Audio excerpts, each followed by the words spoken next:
السلام علیکم dear friends, امید کرتا ہوں آپ خیریت سے ہوں گے۔ ایک اور ویڈیو کے ساتھ حاضر ہوں۔ آج کی ہماری ویڈیو کا ٹاپک ہے کرمنل اپیل۔ جب بھی کسی فوجداری مقدمہ میں کسی ملزم کو سزا ہوتی ہے تو اس کو یہ حق حاصل ہے کہ وہ ہائر فورم کے اوپر، یعنی جس ٹرائل کورٹ نے اس کو سزا دی ہے اس سے جو اوپر والی کورٹ ہے اس میں وہ اپیل لگا سکتا ہے۔ جب بھی کسی کیس کے اندر جو سزا ہے اگر وہ میجسٹریٹ دفعہ 30 یا میجسٹریٹ فرسٹ کلاس نے دی ہے اور وہ 4 سال سے کم سزا ہے تو اس صورت میں ہم سیشن کورٹ کے اندر کرمنل اپیل لگاتے ہیں۔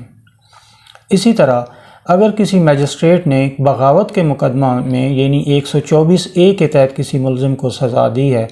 تو دفعہ 408 ضابطہ فوجداری کے تحت ہم ہائی کورٹ میں اپیل فائل کرتے ہیں۔ یہاں اس امر کی وضاحت بڑی ضروری ہے کہ اگر کسی مقدمہ میں ایک سے زائد جرائم ہوئے ہیں اور ملزمان کے اوپر جو فرد جرم لگا ہے اس میں ایک سے زائد افینسز شامل ہیں، یا کسی مقدمہ میں ایک سے زائد ملزمان ہیں اور ان کو جو سزا دی گئی ہے وہ سب کو ایک ہی سزا تجویز کی گئی ہے،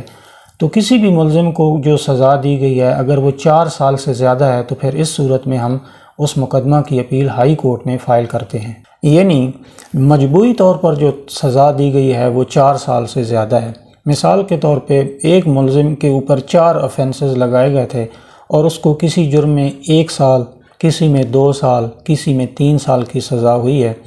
تو اس صورت میں مجموعی طور پر جب اس سزا کو دیکھا جائے گا تو اگر وہ 4 سال سے زیادہ ہے تو پھر ہائی کورٹ میں اپیل فائل ہوتی ہے۔ اس سزا کی کاؤنٹنگ میں ملزم کے اوپر جو معاوضہ یا جرمانہ ہوتا ہے وہ اس سزا میں شمار نہیں ہوتا ہے، اور جو امپریزنمنٹ کی سزا ہوتی ہے اس کی بنیاد پر ہم اپیل کے فورم کا فیصلہ کرتے ہیں۔ اسی طرح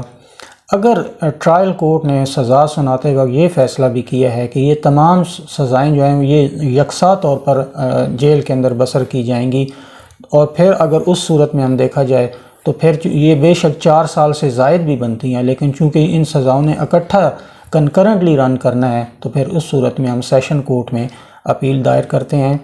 اور یہ جو اکٹھا بسر کرنے والی سزاؤں کا آرڈر ہے یہ دفعہ 35 ضابطہ فوجداری کے تحت دیا جاتا ہے۔ اسی طرح کسی بھی ایسے مقدمہ میں جس میں کسی جوڈیشل مجسٹریٹ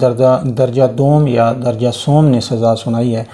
تو دفعہ 407 ضابطہ فوجداری کے تحت اس کی اپیل ڈسٹرکٹ مجسٹریٹ کے پاس فائل ہوتی ہے، اور ڈسٹرکٹ مجسٹریٹ وہ اپیل کسی بھی آگے مجسٹریٹ کو مارک کر سکتا ہے۔ جہاں تک سیشن کورٹ کی بات ہے، سیشن جج کے طور پر ایڈیشنل سیشن جج بھی اس میں شامل ہوتا ہے، اور جہاں تک اپیلوں کی سماعت کی بات ہے، کوئی بھی ایسا ایڈیشنل سیشن جج جس کو صوبائی حکومت کی طرف سے خاص طور پہ اپیلیں سننے کا اختیار دیا گیا ہے وہ بھی اپیل کی سماعت کر سکتا ہے۔ ہائی کورٹ میں اپیل: جب بھی کسی مقدمہ کی سماعت سیشن کورٹ میں ہوتی ہے یا ایڈیشنل سیشن جج کے پاس ہوتی ہے تو اس فیصلہ کی سزا کے خلاف ہم اپیل ہائی کورٹ میں دائر کرتے ہیں۔ جب بھی کسی مقدمہ کے اندر، قتل کے مقدمہ کے اندر سزائے موت کی سزا ہوتی ہے تو سیشن جج دفعہ 374 ضابطہ فوجداری کے تحت اس فائل کا مکمل ریکارڈ ریفرنس بنا کے ہائی کورٹ بھیجتا ہے، اور اس سزائے موت کے اوپر اس وقت تک عمل درآمد نہیں ہو سکتا جب تک ہائی کورٹ کا ڈویژنل بینچ اس کی توثیق نہ کر دے۔ اس سزائے موت کے فیصلے کے خلاف ملزم کے پاس 7 دن ہوتے ہیں، 7 دن کے اندر اس نے اس کے خلاف اپیل دائر کرنا ہوتی ہے۔ قتل کے ملزم کو جب سزائے موت سنائی جاتی ہے تو اسی وقت سیشن جج صاحب اس کو ایک certified copy free of cost دے دیتے ہیں تاکہ وہ 7 دن کے اندر اپیل دائر کر سکے۔ سیشن جج صاحب زبانی فیصلہ نہیں سنا سکتے، سیشن کورٹ صرف اس وقت فیصلہ سنائے گی جب تحریری طور پر فیصلہ لکھا جا چکا ہوگا۔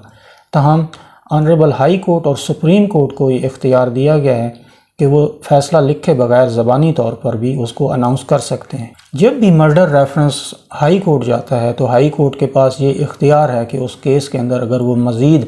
کوئی شہادت قلم بند کرنا چاہتے ہیں تو وہ قلم بند کر سکتے ہیں، مزید تحقیق کرنا چاہتے ہیں یا مزید شہادت کے لیے واپس اس کو سیشن کورٹ میں بھیج سکتے ہیں، اور سیشن کورٹ کو یہ ڈائریکشن دے دیتے ہیں کہ جی جب یہ شہادت ریکارڈ ہو جائے تو اس کو دوبارہ سے ہائی کورٹ میں رپورٹ کی صورت میں بھیجا جائے۔ یہ احکام دفعہ 375 ضابطہ فوجداری میں موجود ہیں۔ اس سلسلہ میں یہ وضاحت ضروری ہے کہ کسی بھی مرڈر ریفرنس کے اندر مزید تحقیقات کرنے کی بات یا مزید شہادت قلم بند کرنے کی بات صرف مرڈر ریفرنس کی حد تک محدود ہے، جبکہ اس کے علاوہ تمام اپیلوں میں 428 ضابطہ فوجداری کے تحت مزید شہادت کا قلم بند کرنے کا اختیار تمام ایپیلیٹ کورٹس کو دیا گیا ہے۔ آئیے اب ڈسکس کرتے ہیں کہ کن صورتوں میں اپیل دائر نہیں ہو سکتی ہے۔ نمبر 1، دفعہ 412 ضابطہ فوجداری کے مطابق اگر کسی ملزم نے دوران ٹرائل اپنے اس جرم کا اقبال کر لیا ہے، یعنی اس نے ایڈمٹ کر لیا ہے کہ میں نے یہ جرم کیا ہے اور اس کو سزا ہو گئی ہے، تو اس صورت میں وہ پھر اس میں اپیل نہیں کر سکتا ہے۔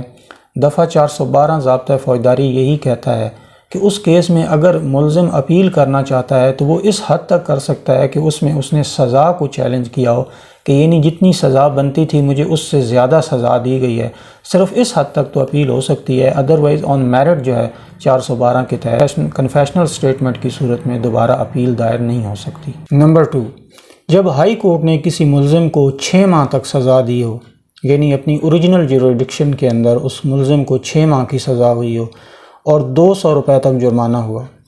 اسی طرح سیشن کورٹ نے اس کو 1 ماہ کی سزا سنائی ہو یا 50 روپے جرمانہ اس کو کیا ہو، تو دفعہ 413 ضابطہ فوجداری کے تحت وہ اس فیصلے کے خلاف بھی اپیل نہیں کر سکتا ہے۔ اسی طرح جب کسی سرسری سماعت کے مقدمہ میں یعنی سمری ٹرائل کے اندر کسی ملزم کو 200 روپیہ جرمانہ ادا کرنے کی سزا ہوئی ہو تو اس صورت میں بھی وہ اپیل دائر نہیں کر سکتا ہے۔ جہاں پر اپیل کا حق نہ ہو ڈیئر فرینڈز، وہاں پہ نگرانی فائل کرنا آپ کا قانونی حق ہے، اور اگر آپ سمجھتے ہیں کہ اس فیصلے کے اندر کوئی اللیگیلٹی ہے تو پھر آپ کرمنل ریویژن فائل کر سکتے ہیں۔ یہاں پہ ایک اور بڑی اہم بات، اگر کسی ٹرائل کے اندر 1 سے زائد ملزمان ہیں اور ایک ملزم کو ایسی سزا ہوئی ہے جس میں اس کو اپیل کا حق حاصل ہے، جبکہ باقی ماندہ ملزمان ایسے ہیں کہ ان کو جو سزائیں ہوئی ہیں ان میں اپیل دائر نہیں ہو سکتی، جس طرح کہ یہ ابھی ہم نے ڈسکس کیا ہے۔ تو چونکہ ایک ملزم کو اپیل کا حق مل گیا ہے، لہٰذا اب یہ اصول تمام ملزمان کے اوپر اپلائی ہوگا اور تمام ملزمان جو ہیں وہ اپیل دائر کر سکتے ہیں۔ ڈیئر فرینڈز، آج ہم نے کرمنل اپیل کو سرسری طور پر ڈسکس کیا ہے۔ امید کرتا ہوں کہ اس سے آپ کے علم میں ضرور اضافہ ہوا ہوگا۔ انشاءاللہ اپنی نئی ویڈیو کے ساتھ آپ سے جلد ملاقات ہوگی، تب تک کے لیے اجازت دیجیے۔ اللہ حافظ۔